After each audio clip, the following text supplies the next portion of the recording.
கொசு, டெங்கு காய்ச்சல், malaria, corona இதையெல்லாம் நம்ம எதிர்க்கக்கூடாது, ஒழித்து கட்ட வேண்டும். அப்படிதான் இந்த சனாதனம்.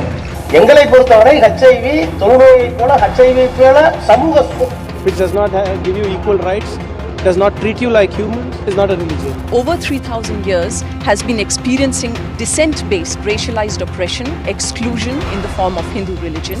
ಹೊರಗಡೆಯಿಂದ ಇಸ್ಲಾಂ ಧರ್ಮ ಬಂದಿದೆ, ಕ್ರೈಸ್ತ ಧರ್ಮ ಬಂದಿದೆ. हिंदू धर्म नाम की कोई धर्म है ही नहीं. हिंदू धर्म केवल धोखा है. सनातन धर्म और आरएसएस की हुकूमत आएगी. सनातन हिंदू धर्म पर अचानक तेज होते हमले संयोग नहीं, ये बयान केवल राजनीतिक नहीं है. वास्तव में ये कठपुतलियां हैं जिनके पीछे कोई एक ही शक्ति है. उदयनिधि स्टालिन ने जो बात कही, वही बात कहने वाले नेताओं की मानो एक पूरी कतार सी लग गई. इनमें से अधिकांश हिंदू नाम वाले क्रिप्टो क्रिश्चियन हैं और उनमें भी सबसे अधिक कांग्रेस पार्टी के नेता हैं. इन सारे बयानों को ध्यान से देखें तो उनमें एक बात समान है, वो ये कि हिंदू धर्म को नष्ट करना है. तो अचानक ऐसा क्या हो गया कि हिंदू धर्म को नष्ट करने की हड़बड़ी मच गई? ये काम तो कई वर्षों से चल ही रहा था.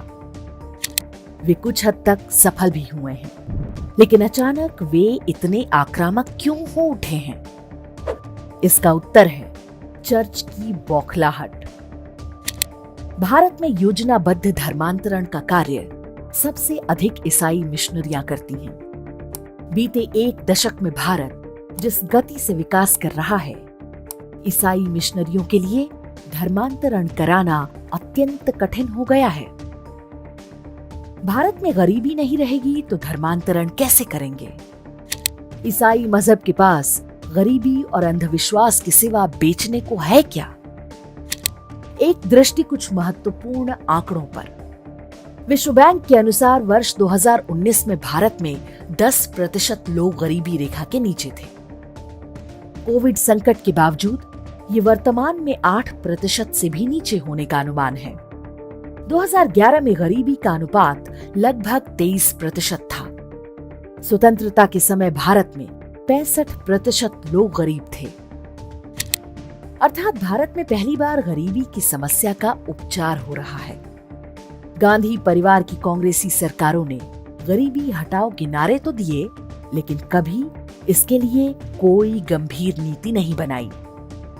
अघोषित तरीके से कह दिया गया था कि गरीबी से छुटकारा पाना है तो धर्मांतरण करना होगा.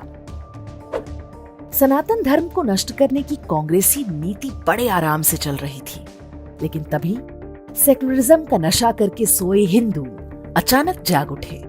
इसका परिणाम केंद्र की सत्ता में नरेंद्र मोदी के उदय के रूप में सामने आया.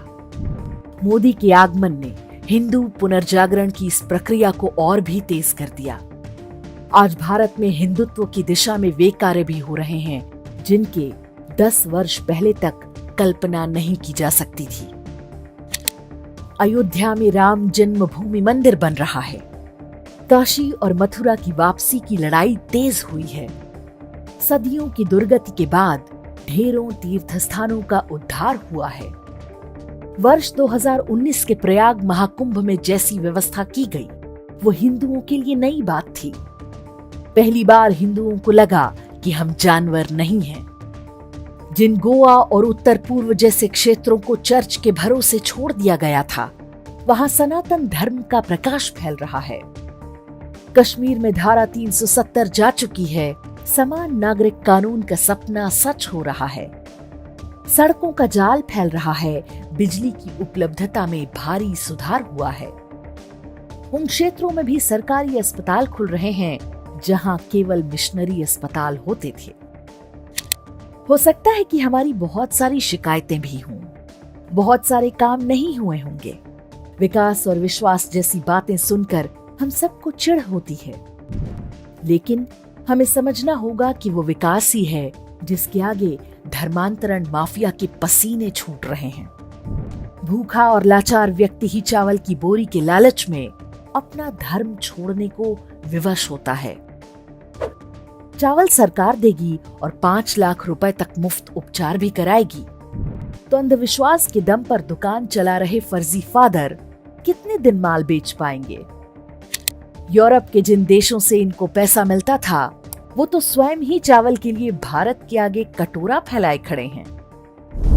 सनातन धर्म को जातिवादी कह रहे काले अंग्रेजों को बिलबिलाते देखिए और आनंद लीजिए। इन्हें नहीं पता कि पश्चिमी ईसाई इन्हें कभी अपने बराबरी का स्थान नहीं देने वाले। सनातन धर्म ने तो कभी भेदभाव नहीं किया, लेकिन अपनी घृणा में डूबकर ये उस विदेशी मजहब की गोद में पहुंच चुके हैं जिनका इतिहास ही जातीय नरसंहारों और मनुष्यों को गुलाम बनाकर बेचने का रहा है।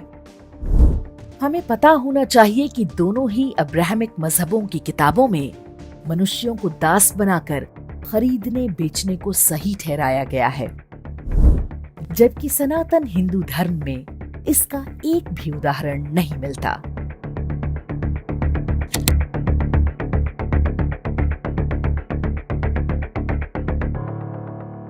इंडेक्स ऑनलाइन के वीडियो समाज को समर्पित हैं। आप इनको डाउनलोड करके जैसे चाहे वैसे प्रयोग कर सकते हैं।